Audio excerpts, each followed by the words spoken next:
Sadashiva Samarambam Shankaracharya Madhyamam Asmadacharya Paryantam Vande Guru Paramparam Ishvaro Guratmeti Mochi Veda Vibhagine Vyomavda Vyapta Dehaya Dakshinamurtaye Namaha Sava Vedanta Sedanta Gocharam Tama Gocharam Govindam Paramanantam Sachiguru Pranatoshmaham Om Om Shanti Shanti Shanti Om. Let there be peace and love among all beings in the earth, on the earth. No? Let there be peace, let there be peace, let there be peace. Shanti, Shanti, Shanti. A prática de Samadhi serve para purificar a mente, não para moksha. O Yoga diz que Samadhi destrói Punya. O Vedanta diz que self-inquiry, né? E o Vedanta diz que o self-inquiry, a investigação, a contemplação, destrói o Punya material, mas não o Punya espiritual, né? Essa é uma afirmação muito bonita, né? Porque o Karma Yogi, né? Ele faz o que ele faz, ele age porque o Dharma, o Karma dele requer ainda muitas ações e porque a sua natureza é rajásica, é mais rajásica do que contemplativa. Então ele faz o que ele faz, né? Do ponto de vista físico, né? Físico, verbal, etc. Ele está fazendo. Mas qual é a distinção entre o Karma Yogi e o Karmis, né? Que o Karmis agem para obter Punya material. Karmis são aqueles samsaris fazedores de ações. Eles agem para obter Punya material. E o Karma Yogi, ele age, né, para obter Punya espiritual. Essa é a distinção. É por isso que a gente chama de Karma Yoga, né, convertendo as ações, né, as atividades do dia a dia em Yoga, através da compreensão desse relacionamento e através da compreensão de que eu estou aqui para nascer, crescer, contribuir com o espírito de gratidão, né, e depois deixar esse planeta como qualquer outro objeto, né? E nesse processo eu vou desenvolvendo as minhas ações com esse espírito de agradecimento, né? De gratidão, de devoção, né? De adoração, né? Principalmente de gratidão pela oportunidade, né? Então as minhas ações, elas me elevam porque elas são livres da ansiedade pelos punyas materiais, porque eu sei que isso está além do meu controle. O que isso significa dizer? Isso significa dizer que o Jiva não tem quase controle nenhum no processo de produção de punya material, porque existe uma infinidade de fatores operando, né, que vão manifestar ou não o punya material. O punya material é muito difícil de ser obtido, né? Existem essas declarações, às vezes contraditórias no Vedanta, né? Às vezes a gente diz que o punya material é fácil, mas o autoconhecimento é muito difícil, né? Mas agora a gente vem e diz assim, o punya material é muito difícil porque existe uma infinidade de outros fatores além do meu controle, né? Eu não tenho nenhum controle. Então, qual é o modo mais inteligente de viver? É de viver como um Karma Yogi. Por quê? O meu objetivo não é punya material, muito embora também seja o meu objetivo secundário, mas não primário. Mas o meu real objetivo é... Felipe? O que está acontecendo? Uma pessoa, basta um jiva chegar que a atenção de todo mundo... Olha, nunca mais vinho durante um seminário de Vedanta, né? Então, o objetivo do Karma Yogi, né, é punya espiritual. O punya material está além do nosso controle, mas o punya espiritual está muito mais sob o nosso controle. Por quê? Porque na medida que eu desenvolvo essa compreensão, e essa compreensão se desenvolve nessa atitude religiosa, espiritual, entendeu? Eu me torno uma máquina de punha espiritual que é mais ou menos, muito mais sob o meu controle. O punha espiritual é muito mais, né, uma função, uma responsabilidade do Jiva, na medida que ele direciona a sua vida espiritualmente. Né? As coisas aqui, materialmente, fisicamente, existem tantos fatores, né?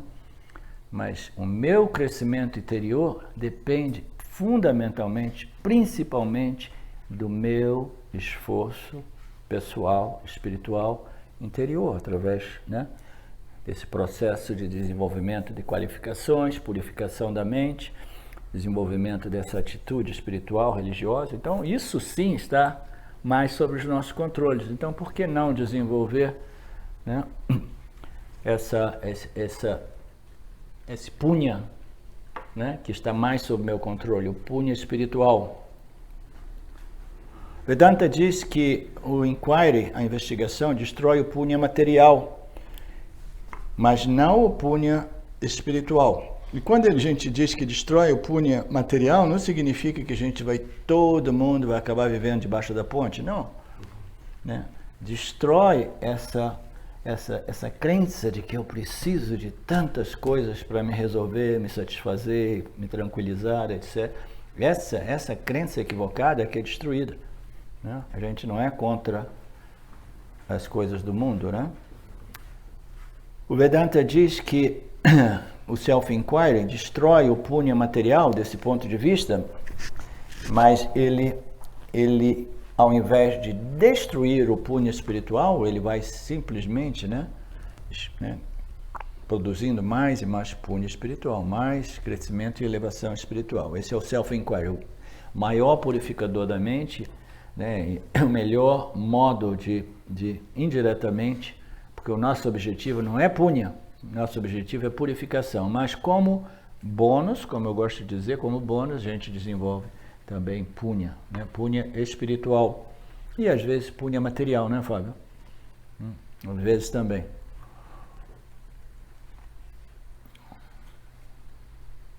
O yoga estabelece que, onde é que eu estou? O yoga estabelece que Samadhi destrói a raiz do punha e do papa. Sua raiz consta de 5 impurezas, né? Avidya, ego, né? Gostos e desgostos, e particularmente apego, né? Apego aos objetos, né? Aquela situação de Arjuna, eu estou apegado a alguns objetos aqui, portanto, estou confuso, estou agitado, estou inquieto, inseguro, né?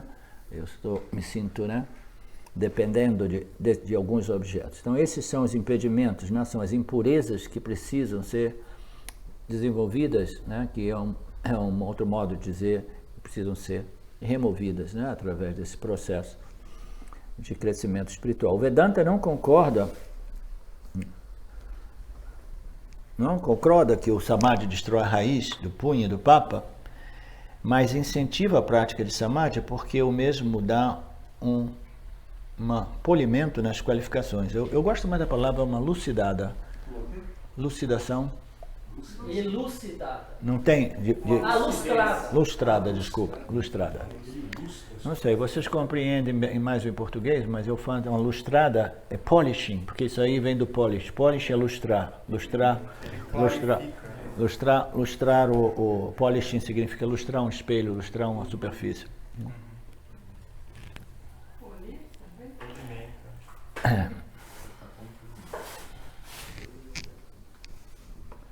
Verso 62. Então significa também, portanto. Você colocou então, né? Você colocou então então. Eu troquei por portanto, que é uma palavra-chave importante nos Upanishads. Nos textos dos Upanishads, os quais nós não abordamos a yoga, Kama Yoga ou a yoga de preparação, a gente parte do pressuposto de que os estudantes, né, os participantes, né, os sadhakas, eles são qualificados já para o Jnana Yoga, né? Então ele sempre inicia com essa palavra, portanto, therefore, né? Aí ele entra direto esse therefore significa, considerando que todos nós somos qualificados para essa investigação direta. Portanto, a grande afirmação, você é aquilo, liberta uma pessoa de todas as dúvidas com relação à sua natureza, né? Já que nós compreendemos a diferença entre ação e contemplação, a diferença entre experiência e conhecimento, aí a gente fala, portanto, therefore, né? Therefore, essa afirmação, você é aquilo, né?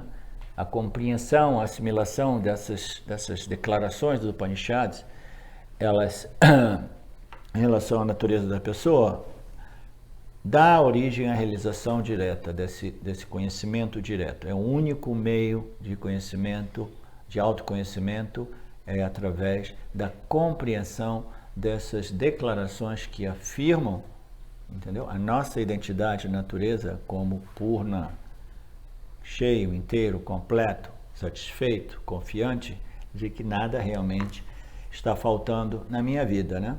Eu não sou limitado, nada pode ser adicionado ou subtraído de mim. Por quê?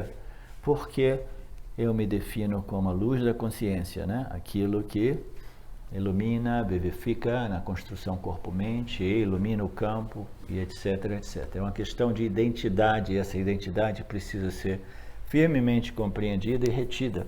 Isso é o que nós chamamos de realização direta do ser. Mas quando a gente realiza o ser, não significa que o ser tenha se modificado. O ser era o mesmo antes, durante e depois da nossa investigação, né? Mas antes, né, através da yoga, né, ele era conhecido, isso é a distinção que a gente faz entre conhecimento direto e indireto. No mundo da yoga, a gente diz que é válido, é importante, porque introduz o indivíduo ao conhecimento indireto. Existe o ser, e o ser liberta, é o único princípio, né, que liberta, que ilumina, etc, etc. E eu preciso, né, me unir ao ser, me conectar com o ser, me fundir, me juntar, etc, etc. Então essas ideias dualísticas, nós nos referimos como conhecimento indireto, né? Conhecimento direto é eu sou o ser, porque o ser é não dual e é o único princípio existente, né? Portanto, significa quando a mente é qualificada, adulta e madura, né? Esse portanto que aparece, esse therefore que aparece em o início dos Upanishads, significa agora para o benefício daqueles já qualificados, therefore, né? Esse therefore, esse portanto, significa que a mente já é qualificada, refere-se a uma personalidade doce, terna. O que é terna? Terna, amorosa. Ternura. Ternura. Tá. Hã? Kind. Yeah. Refere-se a uma personalidade doce, terna, atenciosa, bonita, sensível, desapaixonada e compassiva, né? Conforme a fruta amadurece, ela está pronta para cair da árvore do samsara. Quando você está qualificado, o significado, você é aquilo, não é mais obstruído, né? E o ser é diretamente, imediatamente reconhecido. Ali fala experimentado também, né? Experimentado, conhecido. Como é que você vai experimentar o ser se você é o ser? É uma experiência de identidade. Finalmente você se toca, né? Aquela história eu estava falando com o Roberto ontem, ele falou que ele vai desenvolver esse aplicativo, citocômetro espiritual. Você se toca, né? Aí você tem uma experiência de identidade nova. Não é uma experiência de um objeto, porque você é o sujeito, mas você tem uma experiência referente à sua identidade que é nova, que permite a você experimentar o mundo de um outro ângulo ou perspectiva, né? Que depois se torna uma coisa, né, natural.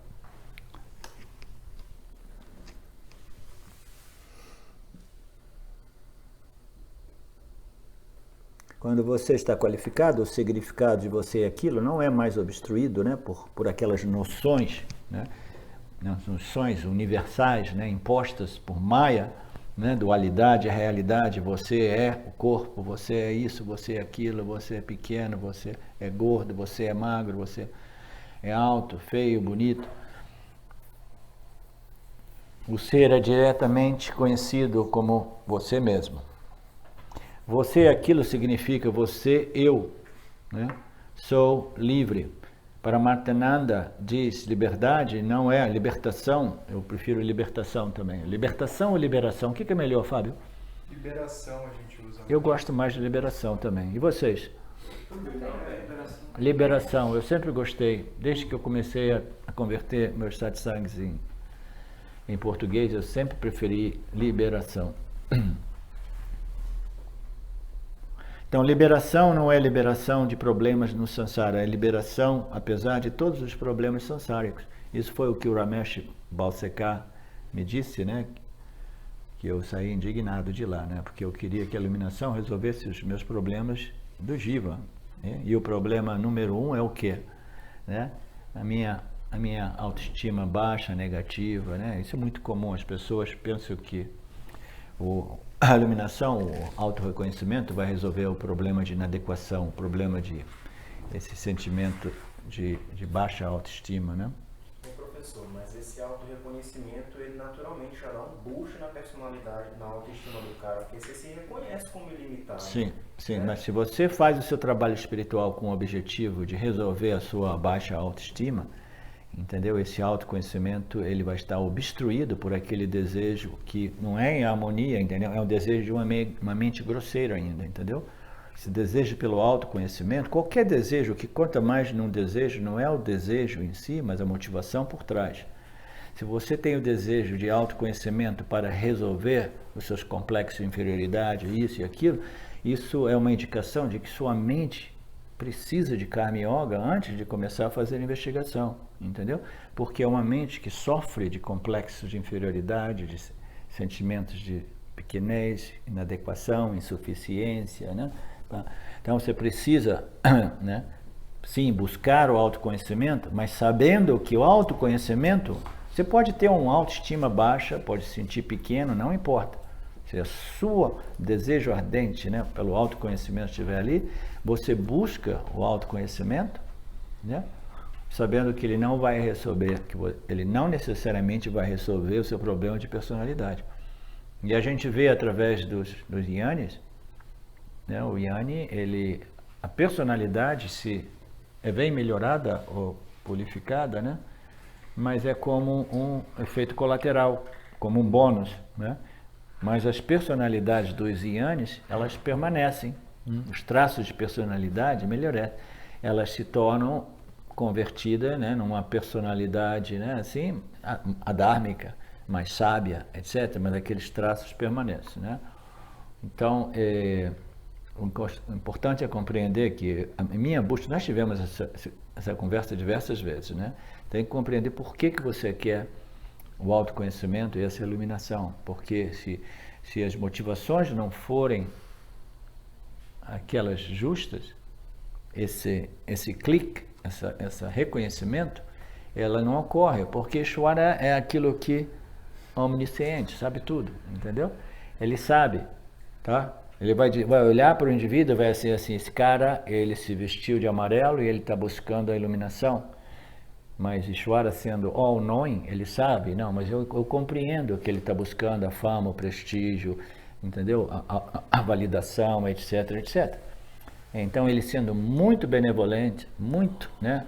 Muito compreensivo com as nossas vasanas inconscientes, ele vai criar um modo, através dos seus esforços, entendeu? De produzir a você um sentimento de validação, de uma autoestima melhor, etc. Mas jamais a iluminação, porque ele sabe que você não está procurando a iluminação, você está procurando resolver o problema do Jiva, tá?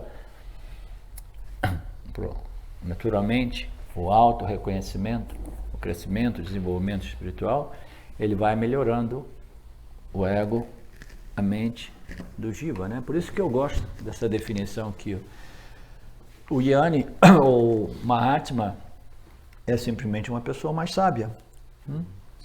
É simplesmente uma pessoa mais sábia. Você vê o exemplo mais ilustrativo, né, disso é Nisargadatta Maharaj, porque ele praticamente não tinha instrução, ele sabia só escrever um pouco e ler um pouco, né? E aí ele teve aquela realização e a mente dele se tornou satívica. Aí chegavam pessoas de toda parte do mundo enganjando ele com tópicos os mais diversos, né? E aí ele iluminava, ele contribuía, né? Ele clareava, né? As dúvidas e questões do indivíduo, apesar dele não ter nenhum conhecimento prévio daqueles campos de conhecimento, né? Coisa estranha que aconteceu para mim, depois desse reconhecimento, eu notei que imediatamente eu fiquei mais sábio. Coisa curiosa, né? A pessoa fica mais sábia. Por quê? Porque essas agitações, né, perturbações mentais, emocionais, inerentes, essas vasanas fundadas na ignorância, que diz que eu preciso disso e daquilo, eu tenho que me melhorar, ou que vergonha, ou que isso, ou... todas aquelas agitações, elas vão subsiding, elas vão saindo, vão cedendo. Vão cedendo, elas vão, né, vão se dissolvendo, né? Aí o que ocorre? A sua mente, ela se torna mais satívica, aí você começa a compreender melhor what's going on, né? What's going on? O que está acontecendo aqui? Né? Você começa a ter melhores insights, fazer melhores leituras, né? Você consegue ver melhor o seu jiva objetivamente, saber o que é melhor para o jiva. Sim, Betânia. Estou pensando aqui que às vezes a gente não tem muita clareza da motivação, Sim. né, que nos leva a estar aqui estudando Vedanta. Mas seria adequado se eu falasse assim, eu estou aqui, Ishvara, e em algum momento vai clarear essa motivação e, por exemplo, caminhar nesse pensamento, sabe? Sim. De que há algum motivo que talvez não tenha tanta clareza ainda, Sim. porque às vezes me confundo com o meu melhoramento, Sim. às vezes me confundo com a sabedoria, né, do Sim. conhecer, às vezes me confundo com outras coisas. Sabedoria não, conhecimento, né? Conhecimento informativo. Isso.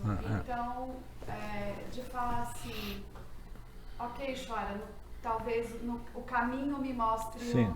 a motivação. Sim, duas coisas. Primeira coisa é que eu quero fazer uma distinção, que sabedoria não é conhecimento acadêmico informativo. Você pode saber muitas coisas, mas ainda assim você não desenvolve sabedoria. Sabedoria é um subproduto de uma mente reflexiva, satívica, com uma capacidade de leitura e de clareza, né, muito aguçada, né? Isso é sabedoria. Uma outra coisa é que você é uma pessoa fundamentalmente humilde, isso é uma das pré-qualificações importantes. E você pensa até que você não sabe bem quais são suas motivações e que talvez suas motivações não sejam puras, mas a minha sensação é que as suas motivações são puras. Você quer crescer espiritualmente, você quer se elevar espiritualmente. Você teve oportunidades, né, de se envolver com atividades e business, né? A Betânia teve alguns convites que poderia, né, numa bandeja de prata assim, dela ficar rica, entendeu? Se envolvendo com projetos, pessoas que queriam envolvê-la, porque ela é uma pessoa competente, e ela disse, não, eu quero crescimento espiritual, né? Então, o que nós queremos fundamentalmente, né, o objetivo de todos nós é aquele de cultivar e desenvolver uma mente satívica, que é sinônimo de desenvolver uma mente qualificada para essa compreensão final, que vai ser, né, vai se tornando sempre mais tangível, sempre mais clara, até que um dia a gente já não tem nenhuma dúvida a respeito disso, né? Então, as suas motivações são boas, é esse crescimento, né? Você cresceu muito nesse último ano e elas são puras, entendeu? Eu não penso que você esteja buscando isso simplesmente para impressionar os outros com o seu conhecimento informativo. Não penso que você esteja buscando isso para se autoafirmar, para né, validar o seu ego ou sua autoestima. Eu acho que você nasceu com essa vasana corpo espiritual. É por isso que quando você encontrou o Kalim, o Kalim começou a apresentar, você começou a dizer, meu Deus, é isso que eu estava procurando. Por causa dessa Vassana espiritual, né? Graças à Rotinha, vendo isso, quando a Rotinha entrou aqui, né, me disse, vou te apresentar o Arlindo. Eu até me arrepio, assim. Faz sentido. Porque o Ishvara, ele vai nos dar o resultado das nossas motivações, das nossas ações, né? Mas ele faz a leitura perfeita. O que o cara está buscando aqui é isso, então ele vai receber isso e isso. Né?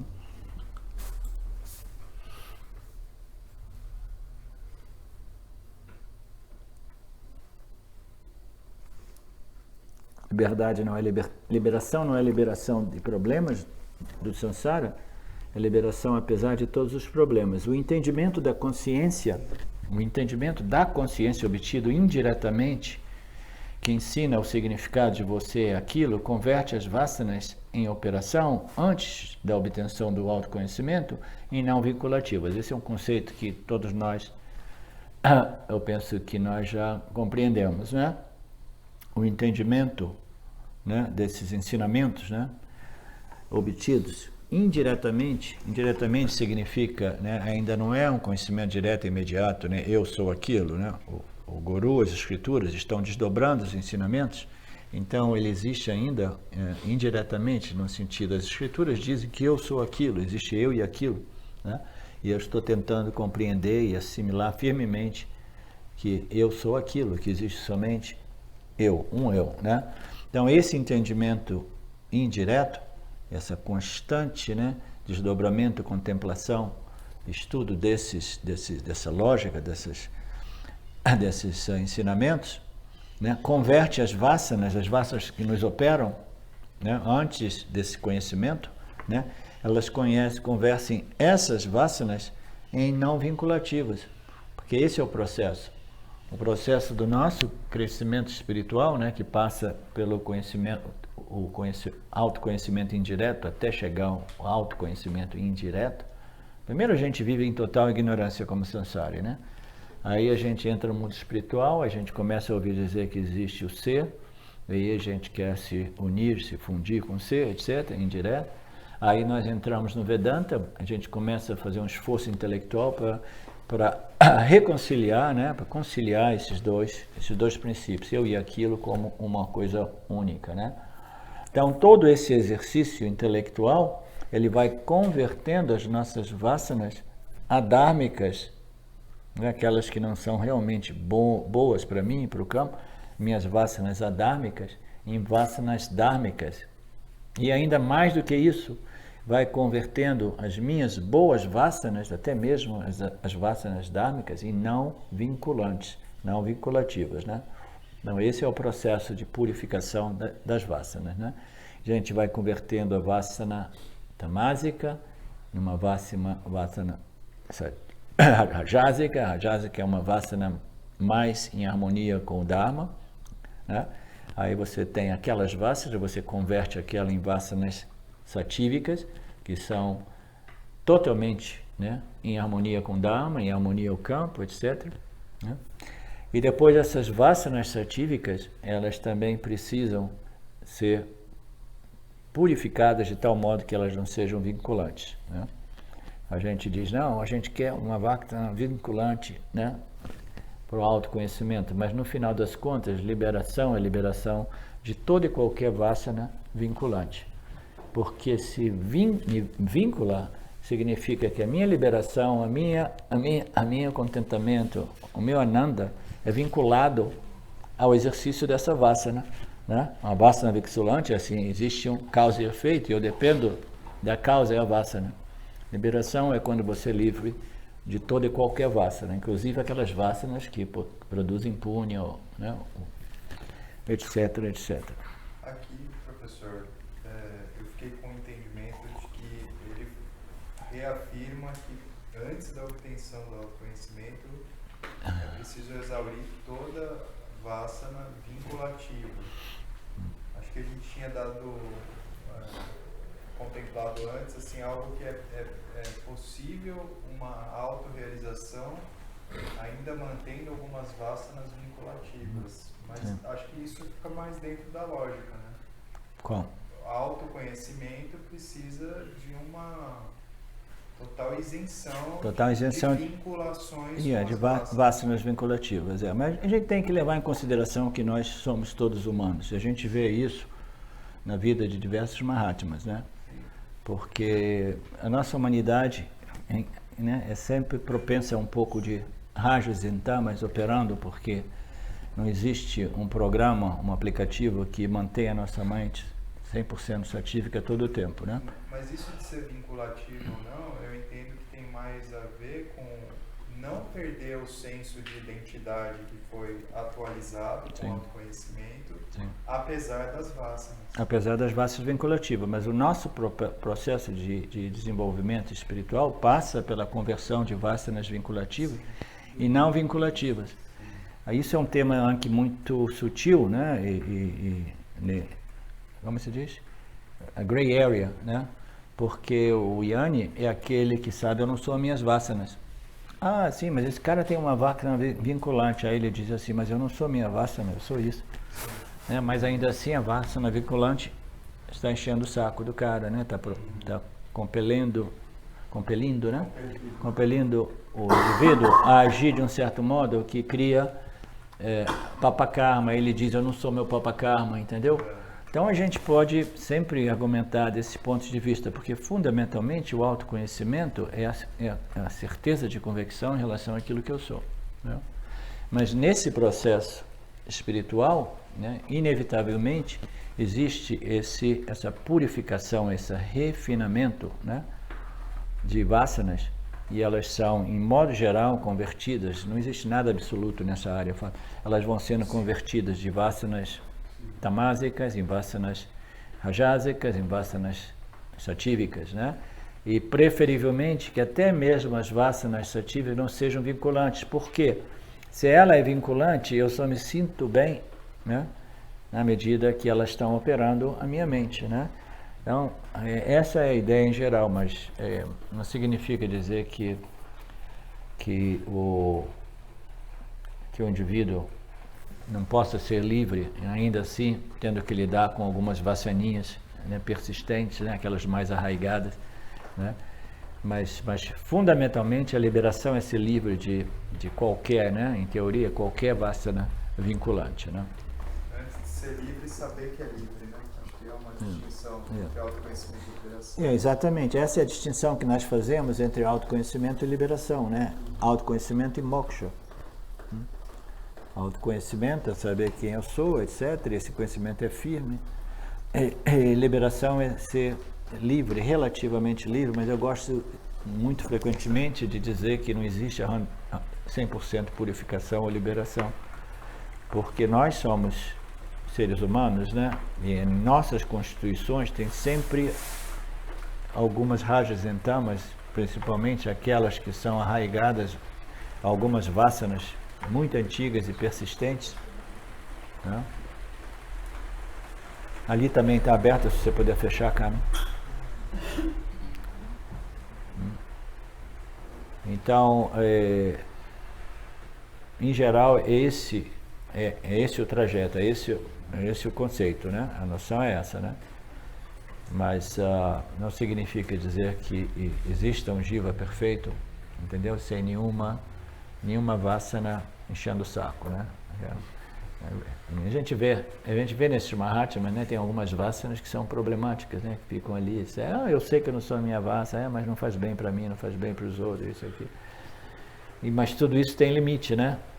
Porque você não pode se deixar operar por vasanas adármicas, né? Principalmente as vasanas adármicas, né? Você pode se deixar operar por uma vasa dármica que não faz mal a ninguém. Olha, eu sou iluminado, eu sei quem eu sou, mas eu tenho uma vasana por Nirvikalpa Samadhi e é vinculante. Então eu vou me esconder por 20 anos numa caverna, como fez, né, Ramana Maharaj. Ele tinha uma vasana vinculante por Nirvikalpa Samadhi, né? Ele não está fazendo mal a ninguém, ele está purificando a mente, até que as pessoas foram lá e insistentemente tiraram ele daquela condição, né? Deram uma limpadinha nele, né? E falaram para ele: agora você tem que dizer o que está rolando, cara. Diz alguma coisa aí, né? Aí o ashram começou a se desenvolver, né?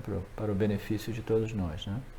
Então, uma vassana vinculante, quando ela é absolutamente em harmonia com o Dharma, ela não necessariamente ela obstrui ou cancela ou contradiz, né, a liberação do Yoni, né? Simplesmente é uma vassana vinculante, entendeu? Eu gosto disso, etc, etc. Não estou fazendo mal a ninguém, mas, né, do ponto de vista conceitual, né, a gente não quer ser vinculado, mas eu tenho certeza que o Ramana, né, após o seu autoconhecimento, ele estava perfeitamente feliz, contente, satisfeito e à vontade em Samadhi, como também fora de Samadhi, né? E depois, como ele já não podia ficar totalmente em Nirvikalpa Samadhi, ele permanecia constantemente num tipo de Samadhi. Ele era famoso por ficar olhando para o espaço, né? Ele ficava olhando para o espaço, assim, acordado, alerta. Se alguém fala com ele, ele fala. Se ninguém fala com ele, ele fica olhando para o espaço, olhando para o espaço. O cara parece, né, de um outro planeta, né?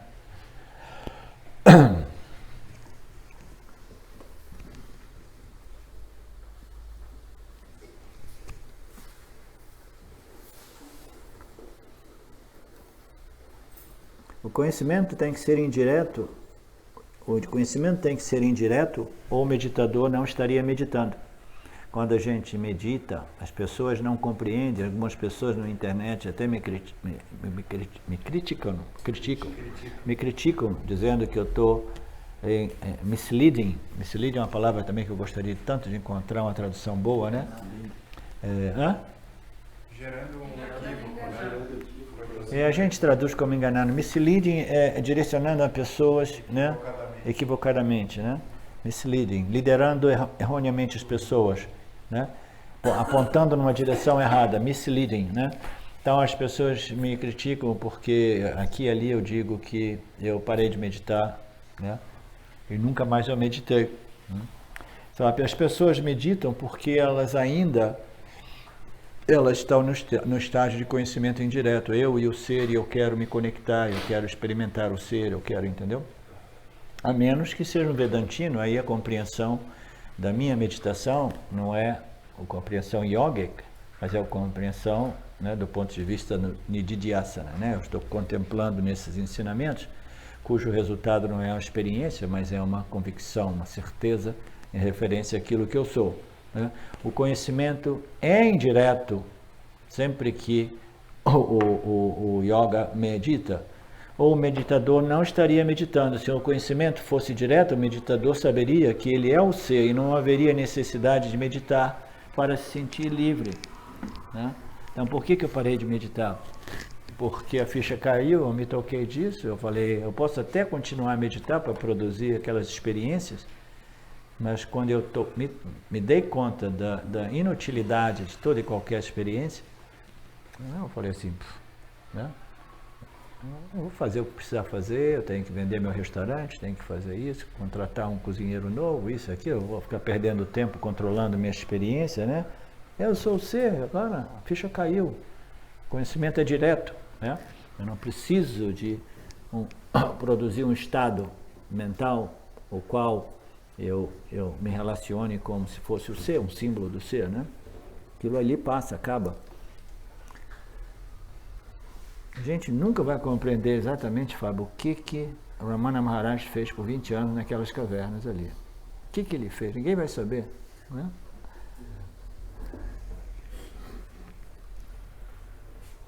Ainda mais difícil, por quê? Qual era a motivação por trás, né, de fugir de tudo e ficar lá naquele estado, né? Vai saber. A gente entra no campo esotérico que a gente não gosta de falar sobre isso. Justo?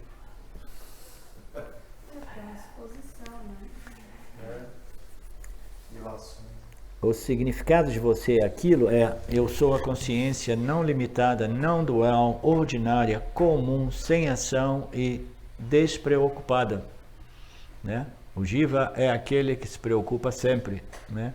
Que se sente culpado, preocupado, né? Arrependimento, vaidade, né? Vergonha, né?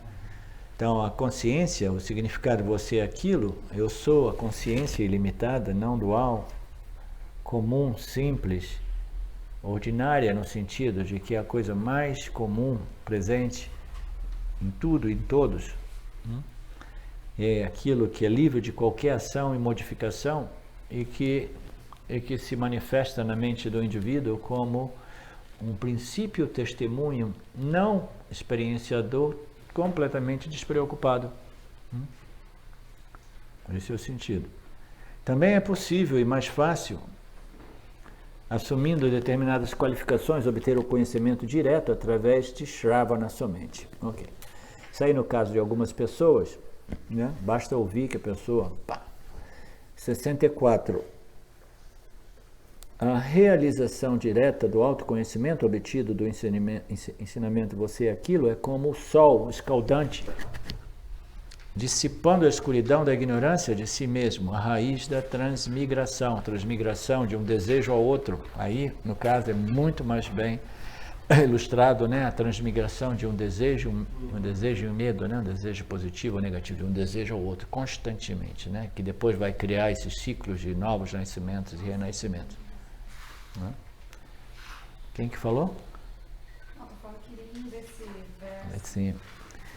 A realização direta do autoconhecimento obtido através dessa declaração, assimilação, compreensão, você é aquilo, é como o sol escaldante dissipando a escuridão. A escuridão é o símbolo de ignorância, né? Que é a raiz, né? Desse corre-corre da vida, né? A constante identificação com esses pensamentos que dizem, ei, você precisa disso, ei, você não pode haver isso, né? Corre atrás disso, evita isso, tá, né? Esse a gente vai transmigrando, né? De um pensamento a outro pensamento, constantemente. Gente, correndo atrás de experiências, né? Assim, uma pessoa distingue o ser das 5 coxas dos 3 corpos, né? Concentra a mente no ser de acordo com os ensinamentos, né? Torna-se livre dos vínculos com os repetidos. Essas conversas distraem e interrompem a minha linha, entendeu? Vamos tentar nos mantermos focados. Assim, uma pessoa distingue o ser das 5 coxas, as 5 bainhas, concentra a mente no ser, de acordo com o ensinamento, torna-se livre dos vínculos com repetitivos nascimentos, né, ou identificação com pensamentos, e imediatamente experimenta a bem-aventurança ilimitada. Tudo isso... Eu posso fazer uma pergunta? Sim. Eu achava que quando ele fala aqui, ó, livre do vínculo com repetidos nascimentos e mortes, fosse literalmente... o corpo morre ou obtém outro corpo. Sim. Mas o senhor fala de pensamentos, como assim? É para colocar em termos mais práticos. O James adora fazer isso, entendeu? Porque não a gente fica somente percebendo o aspecto macrocósmico de samsara, que é esse ciclo constante, entendeu? De vida, morte e depois, né, corpo causal, aí renascimento, vida, morte, renascimento. Então esse é o samsara chakra do ponto de vista macrocósmico, mas no microcósmico é o jiva, né, nascendo para cada desejo ou medo, entendeu? Aí enganjando, né, entrando, aí de novo, né, reforçando uma vasana ou modificando uma vasana, entendeu?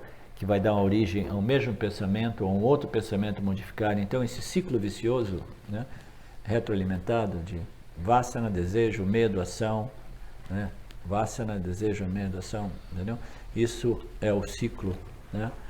É o ciclo o qual o jiva se libera através do autoconhecimento. Você já não é vítima desse mecanismo, né, retroalimentado, né, que nos opera automaticamente, tiranicamente, né? Isso significa governado? Governado, operado, Você se liberta, né? Quando você faz essa discriminação de modo apropriado, devido, extensivo, claro, aí a mente do indivíduo, ela permanece firme nessa compreensão daquilo que eu sou. Essa compreensão daquilo que eu sou é o que vai destruir as sementes de samsara do ponto de vista microcósmico. As sementes do samsara são meus desejos e medos que vão sendo neutralizados, cancelados, aí eles não ficam fazendo isso, né? E eu sou escravo deles, né? Vai, faz, consegue, isso e aquilo, você precisa disso, precisa daquilo, né?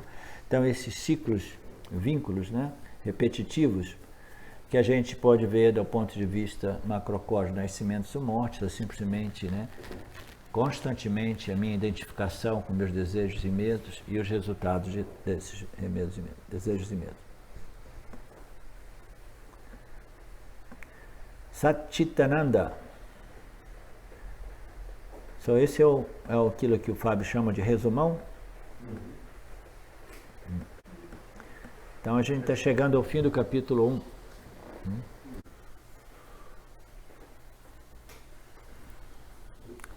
Eu gosto disso aqui. Achei uma parte legal. Eu tinha referido aqui e ali, né, que existem diferentes tipos, né, ou naturezas de bem-aventurança ou de ananta, né, de bliss, né, de satisfação. Existe aquela sensorial, né, que é mais no âmbito do experiencial, né, e a gente pode ter a satisfação, ananda sensorial, né, através das propriedades dos objetos físicos, né, e algumas propriedades de objetos sutis, algumas experiências sutis, né, que também são objetos, né. Então, são anantas experienciais, né, derivadas do nosso contato com o objeto. Existe uma outro tipo de ananda, que é a ananda intelectual, que é a ananda mais elevada que existe, entendeu? E a gente vai, de repente, dar uma olhada nisso aqui. Mas eu tenho que ir convertendo, porque nós não traduzimos essas partes. Agora, a gente vai desdobrar essa bem-aventurança derivada do conhecimento eu sou aquilo, o qual é curtido e desfrutado por aqueles que realizaram, né, as suas naturezas como consciência, através, olha aqui, dando crédito ao yoga, através da yoga e através da discriminação entre o ser e o não ser, viu? Dando crédito ao yoga. Através de um meio indireto e direto, nós vamos agora desdobrar essa bliss, né? Essa bem-aventurança, né, derivada do conhecimento. Como the bliss, vocês conhecem, vocês entendem bliss? Bliss, a graça, né? Bliss, graça, bem, né? Como a graça que chega através dos contatos da mente com o mundo dos objetos, né? Essa graça, essa bem-aventurança que emerge através do conhecimento, eu sou a consciência, também é uma modificação no intelecto, né? Tal qual a graça, a bem-aventurança derivada, né, dos contatos com os objetos, né, aqueles objetos que eu gosto, né, não aqueles que eu não gosto. A graça que eu obtenho, né, a bem-aventurança, é quando as circunstâncias são em harmonia com meus likes, meus gostos e desgostos, né? Tal qual essa ananda que deriva do contato da mente com os objetos externos, a ananda derivada, né, desse conhecimento, a ananda intelectual, também é uma modificação que ocorre no intelecto. Qual é a indicação disso, né? Que ananta, né, essa bem-aventurança, é um fenômeno que ocorre no intelecto do Jiva, né? Seja através dos objetos, ou seja através de uma convicção de autoconhecimento. Aí ele vai desdobrando, dizendo: os 4 aspectos de ananda, dessa bliss, dessa graça, dessa bem-aventurança derivada do autoconhecimento, são a ausência de sorrow. Sorrow, qual é melhor? Pesar, é. A ausência de sorrow, de pesar, né? De que mais? Uma outra palavra para ilustrar? Lamentação, tristeza, etc. Né? Aumento de sorrow. Então, os 4 aspectos, né, porque a gente tem que compreender, que bliss é essa, que bem-aventurança é essa, que graça é essa que é derivada desse conhecimento intelectual, né, referente a minha, entendeu? Eles se manifestam, os aspectos desse conhecimento, né, bem-aventurança, dessa bliss, se apresentam de diversos modos. Número 1, ausência de sorrow, né? Ausência de tristeza, de pesar, né?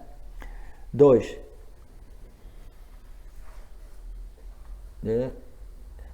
ausência, o preenchimento, o fulfillment é preenchimento, realização também, né? A realização de todos os meus desejos. Ó, que curiosidade, né? Está dizendo, esse bliss intelectual, ele existe no intelecto do Yanni, né? E ele elimina, né? Ele neutraliza qualquer tipo de tristeza, pesar, sofrimento, certo? E ele, ao mesmo tempo, ele destrói a noção de que eu ainda precise de realizar desejos, né? Os desejos é simplesmente equivalente à realização, né? Ou qual outra palavra que eu usei? O preenchimento de todos os meus desejos. Por quê? Quem é que sabe me dizer isso? Vamos ver uma pessoa que não bebeu vinho ontem. Não, professor, eu penso assim, uma vez que eu entendo que a natureza da realidade é a não-dualidade, todos os meus desejos, eles são realizados, porque o desejo nasce da percepção de separação. Sim. Então, eu e você somos separados e você tem aquilo que eu não tenho, portanto eu desejo para me completar. Então, quando eu entendo que tudo é não-dualidade, que só tem eu, tudo é ilimitado, que tudo existe somente dentro de mim, os desejos são como se resolvidos, né? Porque a gente tenta resolver os nossos desejos através do contato físico, obtenção. Então, se só existe eu, né? Sim. Isso de completude, né? Você deixa de ter os desejos. Eu já sou completo. Alguém mais? Fábio e Alex não, porque eles são espertos. Poderia ser também sem necessidade. Hã? Na verdade, sem a necessidade de desejos. Não, sem necessidade. Você não tem mais necessidade de ter desejos, vamos dizer assim. Sim. Só uma lógica implícita nessa afirmação aqui, que eu obtenho a realização, o preenchimento de todos os meus desejos. Isso significa que tudo aquilo que eu faço em minha vida, o corre-corre para tentar obter e evitar coisas, todos os meus objetos de desejo são desejos pelo o ser, mas a gente pensa que os desejos são pelos objetos, porque eu projeto que essa felicidade infinita e eterna, entendeu? Possa ser obtida, possa ser inerentemente encontrada num objeto. Todos os nossos desejos, nossos objetos, nossos endeavors, né? nossas buscas, nossos empreendimentos e buscas, a gente, sem saber inconscientemente, a gente quer simplesmente o ser. Quando a gente realiza o ser, a gente realiza todos os outros desejos, porque a gente se dá conta, putz, eu estava procurando a mim mesmo, eu estava procurando o ser, entendeu? Então, essa busca por objetos é uma busca inconsciente pelo ser. E aí, quando o ser é realizado, aí naturalmente eu já não preciso de buscar o ser indiretamente e equivocadamente através da manipulação dos campos em relação aos meus quereres e não quereres, né? Esse é um significado mais profundo.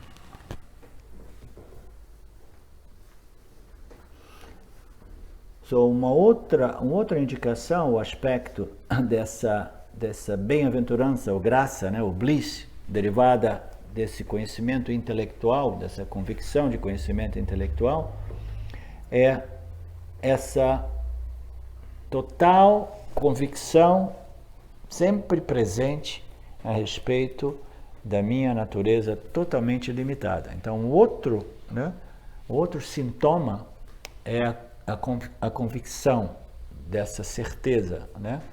Então, eu tenho essa certeza em relação àquilo que eu sou, em minha natureza, existência, consciência e não limitação, e essa convicção, ela já não é sujeita a vacilações, oscilações, entendeu? Dúvidas, né? Suspeitas desconfianças. Então esse é um outro aspecto dessa bem-aventurança, dessa graça intelectual, entendeu? Imagina que a graça intelectual de uma pessoa que sabe que nada pode tocar ele, né? Porque ele é o Superman, né? Superman, Supergirl, né? Então, o Superman, ele não pode ser destruído, né? Ele vive eternamente, que ele veja. Imagina o sentimento, né, de não limitação, né? Nada pode realmente me destruir. Tem alguma coisa que pode destruir o Superman, né? Mas em analogia, né? Em analogia, imagina aquele intelecto com essa firme convicção de que nada pode me destruir, né? O tempo não me destrói. Eu não sou sujeito ao poder de Shiva, aquilo que destrói tudo, né, no tempo, né? Então por isso, intelectualmente firme esse conhecimento, ele produz esse Ananta derivado dessa confiança no meu autoconhecimento, entendeu? Aí que o Ramji gosta de apresentar Ananta como esse sentimento de confiança, né? Esse full confidence that nothing can touch me. Essa confiança total de que nada pode realmente me afetar, nada pode me subtrair, nada ou adicionar nada, porque eu sou Purna, eu sou essa consciência ilimitada, né? Isso é simplesmente uma compreensão daquilo que eu sou em minha natureza essencial, aquilo que não pode ser descartado, né? Os atributos essenciais e os não essenciais. O essencial é a minha natureza como consciência, como existência, né? Infinitamente não limitada. Então, quando eu realmente abraço a minha real identidade diretamente, com total convicção, é compreensível que a pessoa experimente uma graça, um ananta, um bliss, uma satisfação derivada dessa confiança nesse autoconhecimento, né? Então, isso é o que significa dizer. Então ele diz, essa confiança, essa convicção, né, de conhecimento, aí ele coloca a convicção de que eu fiz tudo que era para ser feito, tudo que precisava ser feito, né? Isso é uma convicção firme e sempre presente. I have done all that I needed to be done. Né? My karma, my dharma is complete. Então, o que a gente está fazendo aqui? Eu estou simplesmente, né, a gente vai esgotando o nosso parábola karma, mas eu não existo, não sou mais movido por desejos, né, cujo propósito, né, seja me completar, né? Eu fiz tudo o que eu precisava ser feito, cheguei no fim da linha, né? Eu descobri aquilo através do qual eu descobri a natureza de tudo, né? Aquele desejo que resolve todos os desejos e satisfaz todos os desejos, né? Então esse é o significado. Então outro aspecto dessa bliss é I have achieved all that can be achieved. Eu estou desdobrando e antecipando naturalmente. Eu já obtive tudo que poderia ser obtido, né? Então a gente diz que o autoconhecimento é o conhecimento que destrói a necessidade de todos os outros conhecimentos, né? Porque você conheceu aquilo que é a natureza de tudo. É aquilo, né, que aparecia aqui como um meio de me completar, né? E eu descobri que eu sou aquilo cuja natureza é a plenitude. Então eu não preciso de nada aqui, né? Então eu conheci aquilo que coloca fim a essa vasana por conhecimento, né? Inclusive o autoconhecimento, porque o autoconhecimento é direto e imediato, é aquilo que jamais pode ser negado, né? Porque ele é sempre presente. Como é que a gente vai negar alguma coisa, ou esquecer de alguma coisa que está enchendo o saco, todo sempre presente? Oh, putz, essa luz de novo aqui, né? Essa minha existência que não me abandona, né? A gente não tem modo de esquecer essa luz, né?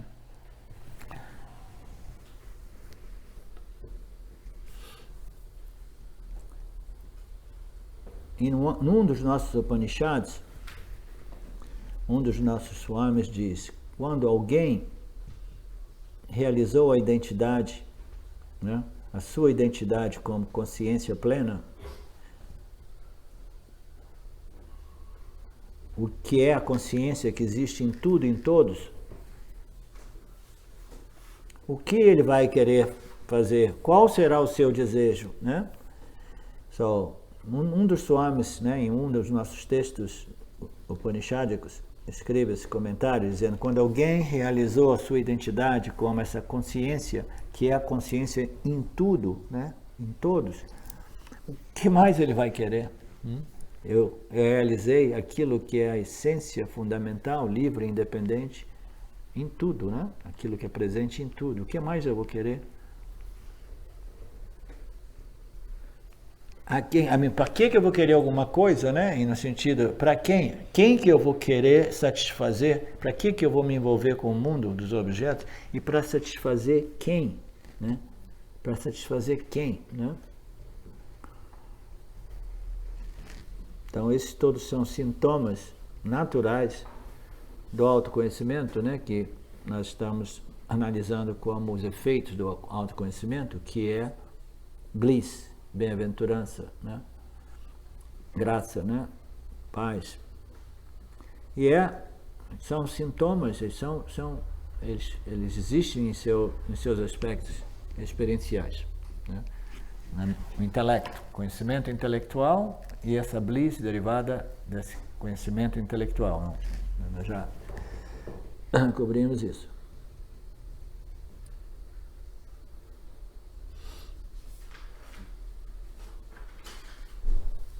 Ok, ação e autoconhecimento. A ansiedade em relação aos méritos e desméritos produzem a ideia de futuro. A ansiedade em relação aos meus desejos e medos, né, meus karmas, né, méritos e deméritos, punya e papa, produz a ideia de futuro, né? O capítulo 11 aponta que o autorrealizado é sem nenhuma ansiedade em relação ao futuro. Estamos analisando a experiência do Yanni, né? Essa ansiedade que existe, né, em relação, até mesmo em relação a punya e papa, né, meus méritos, eu quero desenvolver mais punya, eu quero crescer, eu quero isso, etc. É um estressante da mente, naturalmente, né? Por isso que a gente precisa desenvolver essa atitude, essa compreensão do Karma Yoga, para ir vivendo nossas vidas, né, dentro do possível, livre de expectativas, que o grande problema do Jiva são as expectativas, né, em relação aos resultados de suas ações, né. Então, ansiedade em relação, né, aos meus méritos e desméritos, a frutificação das minhas ações, produz o futuro, né. No capítulo 11, Vidyarana Swami points out que o autorrealizado é sem ansiedade em relação ao futuro, né? Livre de ansiedade, né? Esse é um outro aspecto muito bacana. Imagina a gente viver livre de ansiedade, né? Sempre com aquele sentimento: o que será, será? O que será, será? Por quê? Porque ele sabe que nada realmente abala, afeta, né, modifica ele, liquida com ele como ser, consciência, existência. E ainda por cima ele sabe que em Mithya, que será, será, porque é dentro, né, da jurisdição de Ishvara, né? Domínio de Ishvara, não é sob o controle do Jiva, né? Então, não existe ansiedade em relação aos meus punyas materiais e os meus punyas espirituais, que será, será. Essa é uma das características do Yanni. Do mesmo modo que a água não gruda nas folhas, né, de lótus. Vocês já ouviram falar nisso, né? Que o lótus ele nasce na água, permanece, mas a água não toca, ela não permanece, né? Ela não penetra. Hã? A flor não está em contato com não faz. E mesmo assim a água também ela escorrega. Ela permanece acima da água. Do mesmo modo que a água não penetra, não estica, não gruda nas folhas da planta de lótus, o resultado das ações do Yanni, elas não grudam, não stick, né? Elas não se apegam para o conhecedor desse processo de karma, resultados de ações, né? Então, aquele que tem esse conhecimento firme, sólido, claro e sempre presente, ele, por característica, né, ele continua respondendo aos estímulos, colocando ações no sistema, mas as ações e os resultados de ações não, né, se apegam nele. Por quê? Porque ele sabe que tudo isso pertence a Ishvara, né? Eu simplesmente me adequo a essas leis naturais do Lord Ishvara e eu vou agindo sem nenhum sentimento de que eu sou o cara, eu sou o fazedor, agora eu só faço ações dármicas. Sou uma pessoa dármica. Não, esse senso, né, de ownership, doership, é que causa as vasanas, as ações, né, os resultados das ações grudar na nossa conta kármica. É meu, né, meu karma, minhas ações, né? Do mesmo modo que a água não toca uma flor de lótus, as ações e os resultados das ações não tocam o Yanni, porque o senso de ownership, authorship, doership, né, foi destruído pelo autoconhecimento.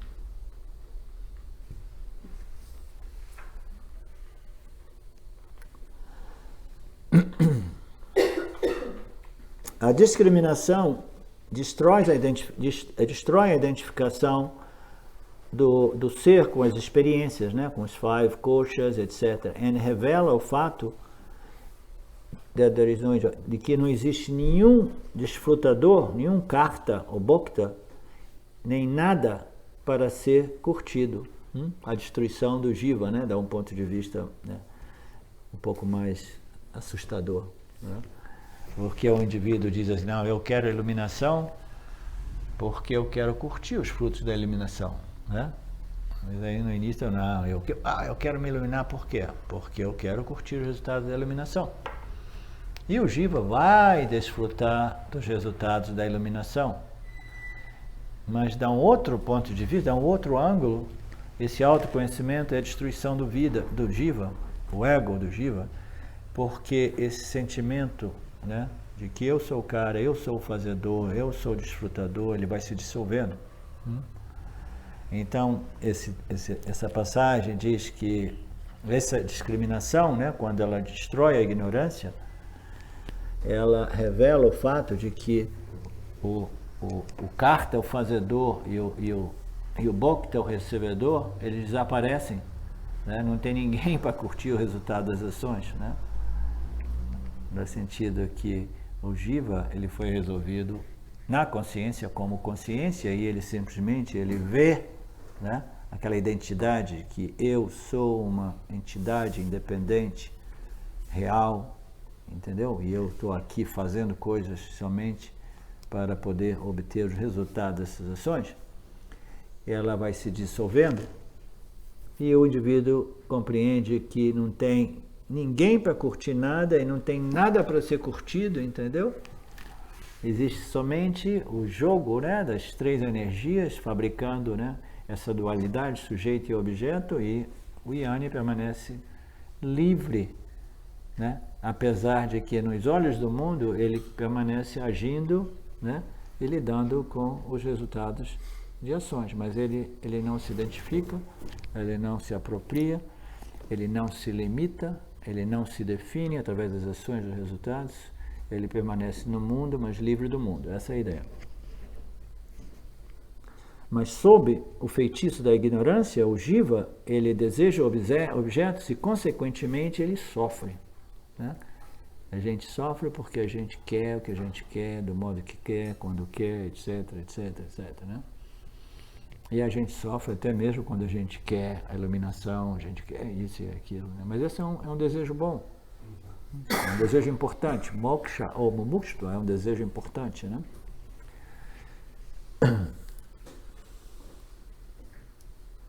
Sob o efeito da ignorância, os jivas desejam objetos e, consequentemente, eles sofrem. O sofrimento pertence à construção corpo-mente. O sofrimento pertence ao corpo, à mente, ao intelecto, né? Os five sheets, coxas, etc, etc. O sofrimento pertence à construção corpo-mente do Jiva, né? E ele sofre porque ele é sob efeito de Maya, né? Que produz de novo e de novo desejos, objetos de desejos, né? A fonte desse sofrimento é a ignorância, como nós sabemos, né? O sofrimento é causado devido à identificação, né, com essa construção corpo-mente, nada de novo.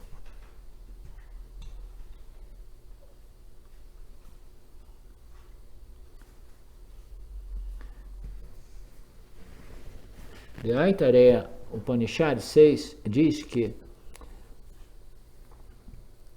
não somente o pesar, a dor, né, o sorrow cessa, mas o conhecedor, né, o Jnani, o conhecedor do autoconhecimento, atinge o objeto de all desires. Ele disse, não somente o pesar, a dor, etc, cessa, mas, dá outra frase de outro para chamar, mas ele realiza, ele alcança, né, o preenchimento de all desires. Então, esse é o desire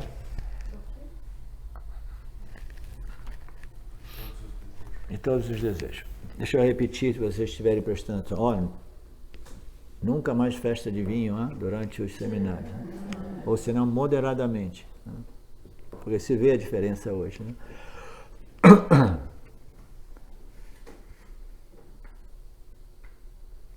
So, um dos nossos Upanishads diz que não somente o pesar, o sorrow, a dor, a tristeza desaparece, mas o Jnani, com esse conhecimento, alcança todos os objetos de desejos, imediatamente, instantaneamente. Todos os objetos são alcançados, né? Então é um outro modo de ver, né? É um modo positivo de ver que todos os desejos são destruídos, ou a gente pode dizer positivamente que todos os desejos são realizados, né? Porque, né, eu obtive aquilo, né, que é a essência, o substrato de tudo, que é a plenitude. Todos os objetos serviam do propósito de me emprestar um pouco de sentimento de plenitude, né? Eu projetava esse valor subjetivo nos objetos, né? A gente projeta que não tem plenitude aqui, tem plenitude ali, tem plenitude. Quando eu alcanço a plenitude intelectual derivada desse conhecimento, então eu alcancei todos os meus objetos de desejo, né? Eu obtive aquilo, né, que era o desejo, que é o desejo por tudo. Eu já não preciso mais desejar objetos.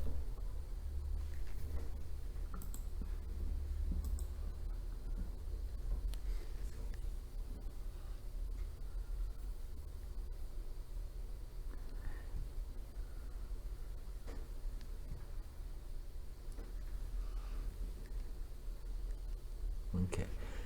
Para ambos, deixa eu ver isso aqui, o Chandogya, o Upanishad 6 diz que o conhecedor may be seen laughing, playing, rejoicing. O Chandogya, o Upanishad diz que o Jnani talvez seja visto rindo, brincando, se divertindo.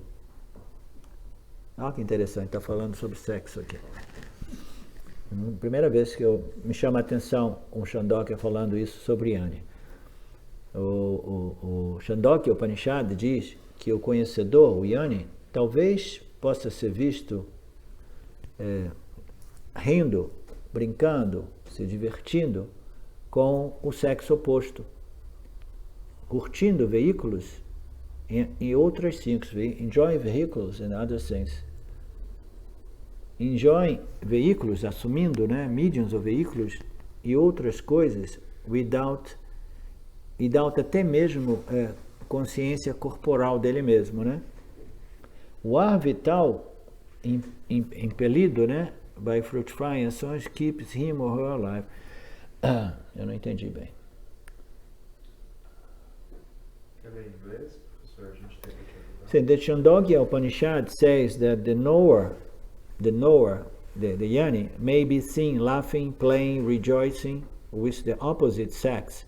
We enjoy vehicles and other things without bodily awareness, without identification com o meu corpo e com as ações. Sem a identificação. Sem identificações, é simplesmente as coisas, né? Enjoy, ele pode ser visto enjoy vehicles and other things sem nenhuma identificação sem consciência física corporal, né? Ele simplesmente the vital breath impelled by fructifying actions, né?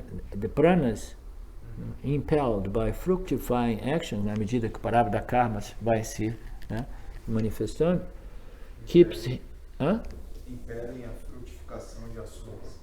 yeah. The vital breath impelled by fructifying actions keeps him or her alive, né? O Yoni, him or her, ele se mantém vivo através desse processo de esgotamento ou exhaustion, ou exaustão de parábola da karma. The bliss, né? Agora eu me lembrei de uma passagem interessante. Vocês sabem que Papaji, depois de ter obtido a autorrealização e ter se livrado, né, de todos os dharmas de família, ele já mais idoso, mais velho, né? Eu devia dizer que não se pode dizer idoso, mais velho. Ele foi morar lá nos gangues, etc. E ele tinha ninguém conhecia Papaji, mas ele tinha alguns discípulos que visitavam ele. Ele se apaixonou por aquela menina, Yamuna, né? Yamuna, eu acho que é Yamuna. E era uma discípula dele e eles acabaram tendo um caso e ele teve um filho, uma filha, não lembro bem. Não? E que é uma coisa assim, não? E ele era casado, Papaji, né? Estranho, né?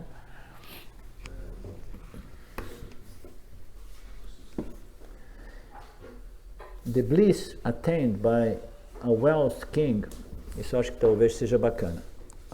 A bem-aventurança obtida através de um rei rico, né? Ok. So, the bliss, né? A bem-aventurança, né? The bliss alcançada através da riqueza de um rei, né? Aquele rei que possui tudo, né? Aquele rei que é forte, jovem, bonito, está dizendo tudo aqui. Aquele que é forte, jovem, bonito e learned, né? Instruído, entendeu? Forte de mente e entitled to all world enjoyment. E aquele que tem acesso a todo tipo de prazeres sensoriais, né? Então esse king, imagina que punya karma, né? Total. O joia, né? O ananta que ele está experimentando, né? Por tudo isso.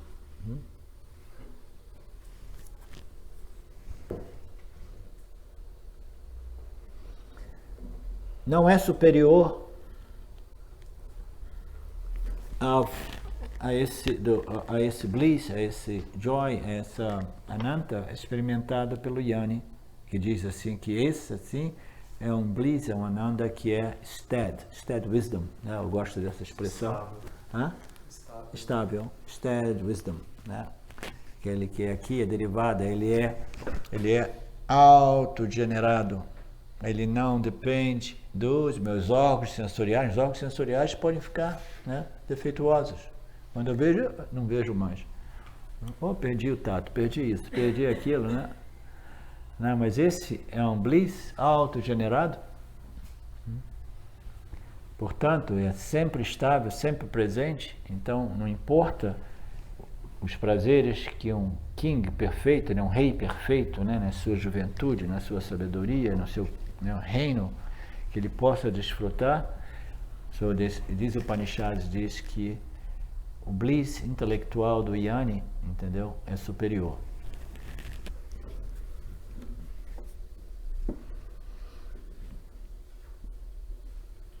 Para ambos, o rei e o Yani, não existe atração para com o mundo dos objetos de enjoyment. Portanto, os seus anandas são comparáveis.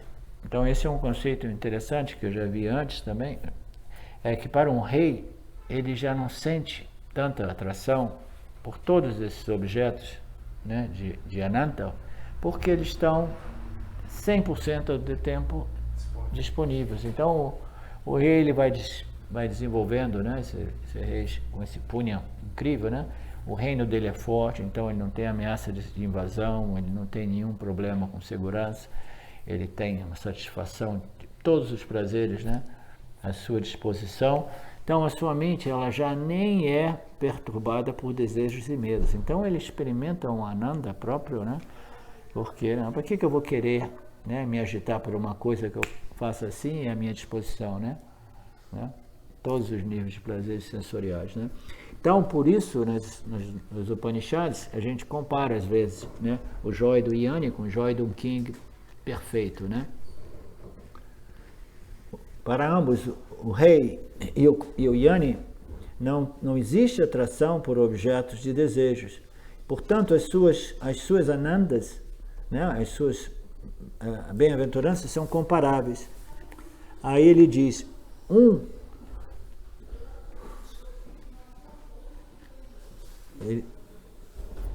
chegaram pessoas novas para o satsang?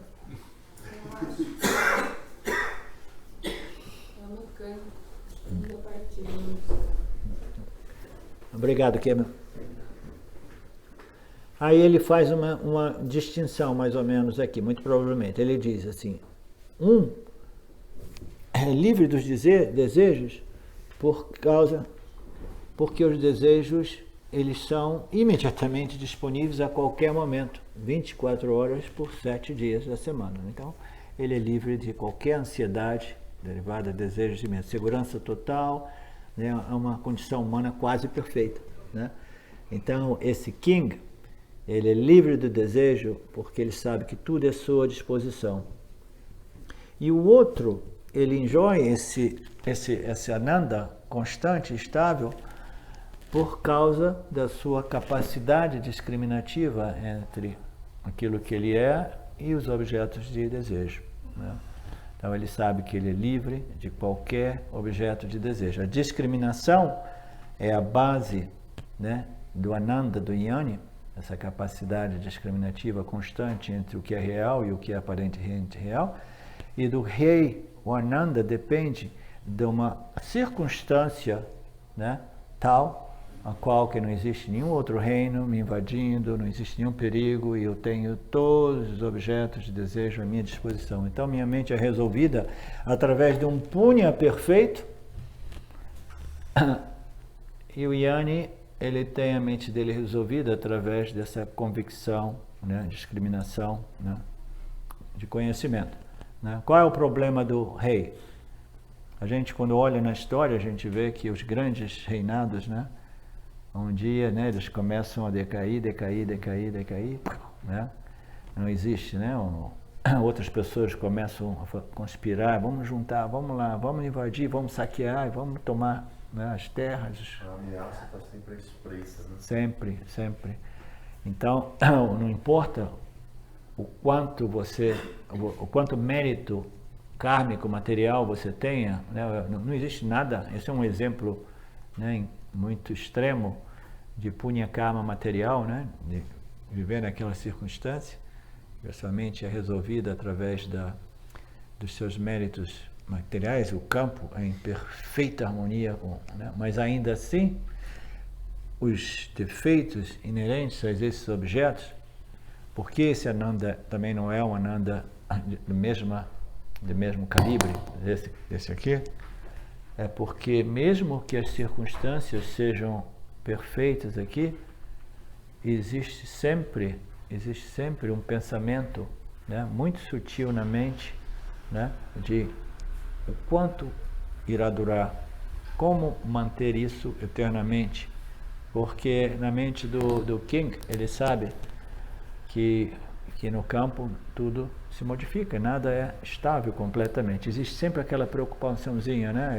Aparentemente a mente está resolvida, mas inconsciente existe uma agitação, né? De insegurança. Como manter? Por isso que Krishna diz, né? Mantenha sua mente em mim, somente em mim, até que você realize, né? A sua unidade comigo, né? Etc. E eu vou cuidar dos seus haveres e manteres, né? Eu cuido dos seus haveres e manteres. Por quê? A experiência humana é aquele, um corre, um estresse para haver, e depois a gente tem que lidar com essa constante ansiedade de como manter as coisas, né? Que é uma estressante da mente, mesmo quando as circunstâncias aparecem muito estáveis, né?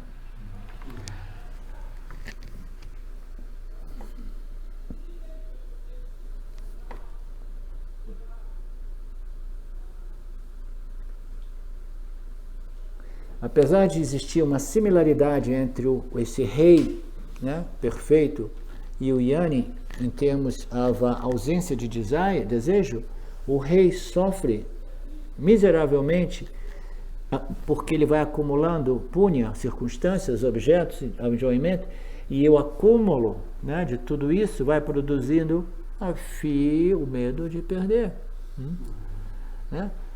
Não existe nada que a gente possa realmente ganhar aqui, porque como a gente diz, tem sempre um downside, tem sempre né?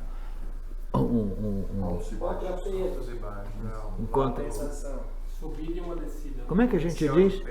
Um upside and downside. Como é que a gente traduziu um upside and downside? Oscilação. Não, tem sempre alguma coisa negativa com alguma coisa positiva, entendeu? Não tem modo. Eles sempre vêm, né? Soma zero, né? Porque tem sempre alguma coisa, né, positiva ou negativa no positivo. Se eu possuo tudo que eu possuo, né, propriedades, isso e aquilo, então qual é o downside? Qual é o lado negativo de possuir tudo isso? Hã? É a contrapartida, né? Como? Qual é a contrapartida do downside? Ótimo. Qual é a contrapartida negativa, né? O downside? É que manutenção, impostos, manter, etc., segurança, manutenção, né? Perigo. Tipo, um vedantino é relativamente fácil entender a fragilidade do bliss do rei, né? Porque se todo a bem-aventurança dele vem de objetos impermanentes, uma hora vai acabar. Sim.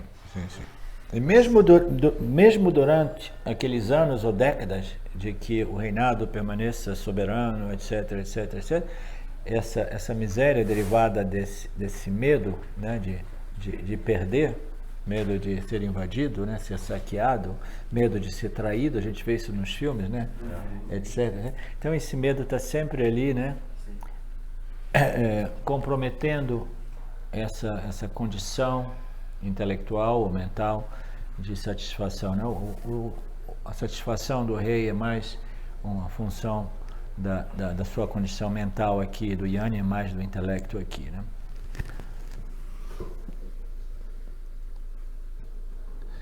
Ambos obtêm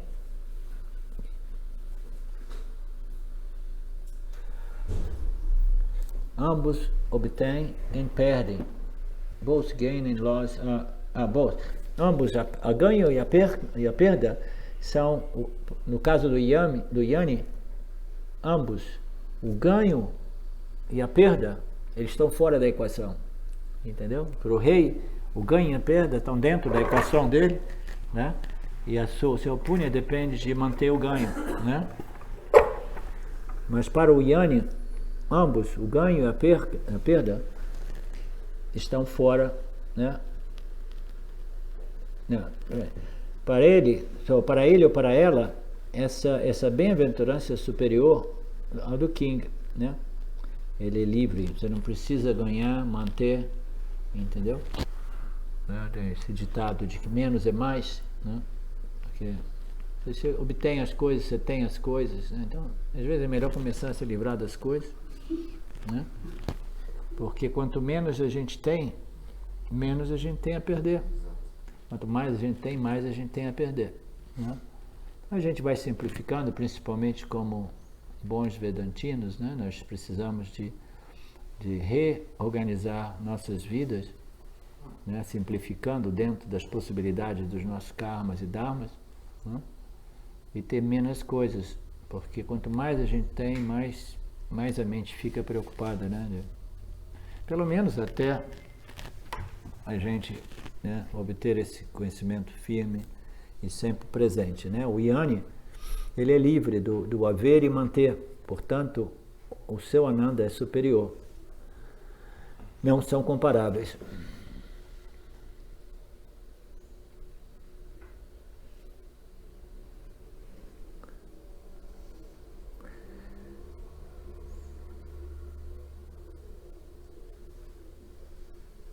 Também é possível, né? Aí ele ilustra, exemplifica um pouco mais. Também é possível para esse King quase perfeito que ele tenha alguns desejos ou fantasias espirituais não realizadas também. O King pode ser tudo, mas na Índia, né, as histórias da Índia falam de Kings que são extremamente sábios também, que eles se interessam pelo autoconhecimento, né? Também é possível que o King, que o rei, possua desejos espirituais não realizados, não preenchidos.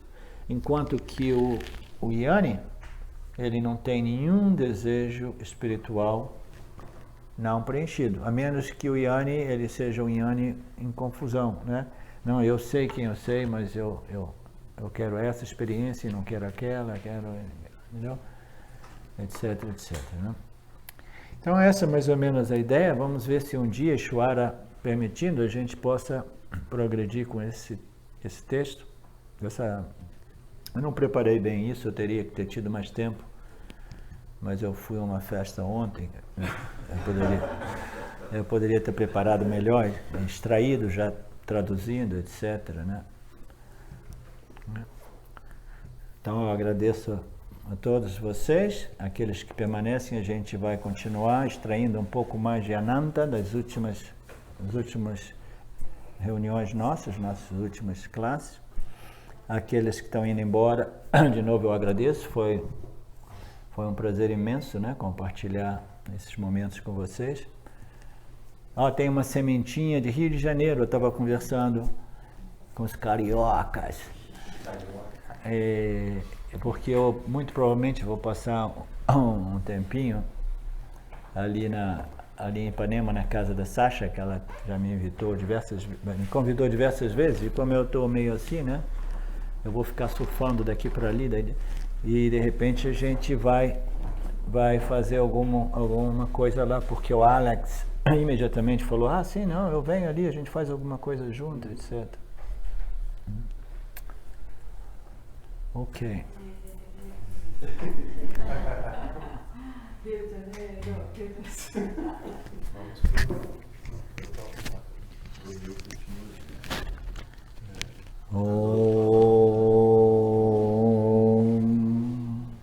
Om Purnamida